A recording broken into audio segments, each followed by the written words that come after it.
Dr. Menards, I owe you an apology. When you were here for your confirmation hearing, I questioned you very significantly, not on your qualifications. You got over the qualifications bar easily, but my worries about the direction of HHS made me question you very significantly on your backbone. You did? A trait that is not in long supply in this town. And then when I voted against your confirmation, I cited that as the reason. Again, no concern about your qualifications. I had concern about your backbone, and I was wrong. And I apologize to you for being wrong. I think it's important when you're wrong to admit you're wrong.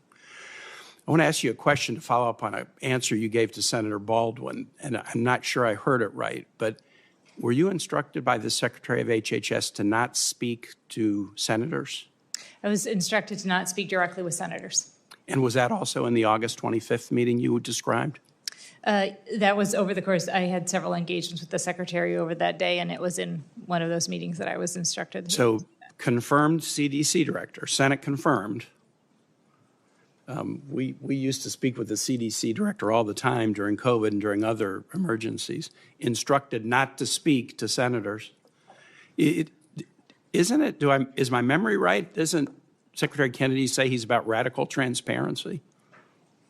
That is one of the areas he has prioritized. Yeah, well, putting a gag order on a CDC director and directing her not to speak to those who have confirmed her and to whom she is responsible for oversight is a very serious matter. I want to talk about measles and finish with a question for Dr. Ohori. Just really get in the minutia about measles. 1,454 cases in the U.S., 4 in Virginia. And I'm just going to give you about the most recent one in Virginia. School-age child, early September, 5 to 12 years old. Measles is really contagious, spreads through the air. You can contract measles when somebody has had it in a room even 2 hours after they've gone from the room. Mm-hmm. And you often don't show symptoms for days. When this child with measles was identified and the case was reported to public health officials, our Virginia Department of Health had to spring into action. They had to find potential exposure. The child, while infected but before demonstrating symptoms, had attended school for 1 day and had visited multiple healthcare facilities. In 1 day, 1,000 Virginians were exposed to measles by this one child.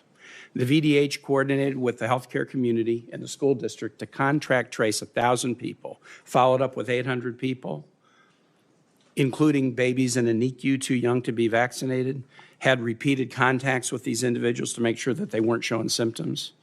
The VDH has dozens of staff, about 50 were working on this issue.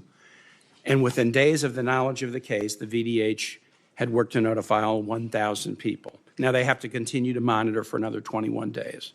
45 to 50 officials had to work just on this one case. I'm very proud of their work. And I'm sharing the background just so people understand how serious even one case of measles is. The Infectious Disease Society of America says the median cost for a health department to respond to one case of measles is $32,000. So just multiply that by the 1,454 cases this year, $46,464,000 already to respond to measles, which is at a rate that we haven't seen in a number of years. A case costs a median of $3,200, but the price increases as you're trying to contact trace.